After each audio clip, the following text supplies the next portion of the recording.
Hello everyone, welcome to my channel Vijay Erubandi vlogs. ఇవైతే button మిర్చి అంటారండి వీటిని, ఆ మొక్కలు అనమాట. ఈ దాంట్లోనే బంగాళదుంప కూడా ఒకటి మొక్క వస్తే పెట్టాను, అది కూడా వస్తుంది, చూద్దాం వస్తాయో లేదో. ఇదిగోండి ఇలా ఉంటాయి అనమాట. ఈ మొక్క అయితే నేను బకెట్లోనే పెట్టాను, ఒక్కొక్కటే పెడతానండి, బాగా ఏపుగా పెరుగుతాయి, అసలు కాపు కూడా బాగానే వస్తుంది అనమాట. ఇదైతే నాది పాత మొక్క, 2 ఇయర్స్ నుంచి అలా కంటిన్యూషన్ నాకు వస్తూనే ఉందండి. మీకు మొక్క చూస్తే కూడా తెలుస్తుంది, ముదురు మొక్క అనమాట అది. అసలు పచ్చడికైతే 2 కాయలు వేసుకుంటే, మామూలు కాయలు 4 వేసుకుని చాలా టేస్ట్గా ఉంటుందండి పచ్చడి. ఘాటు మట్టుకు అదిరిపోయే ఘాటు ఉంటుందన్నమాట.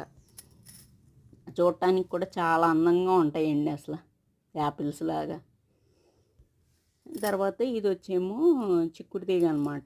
ఇది నేను ఇప్పటికి ఇది 4th టైము. 3 టైమ్స్ కోసుకున్నాను, 2 సార్లు కూర వండుకున్నాను, ఒకసారి ఊరికే జస్ట్ పచ్చడి పెట్టాను అనమాట, కొంచెం కాయలు.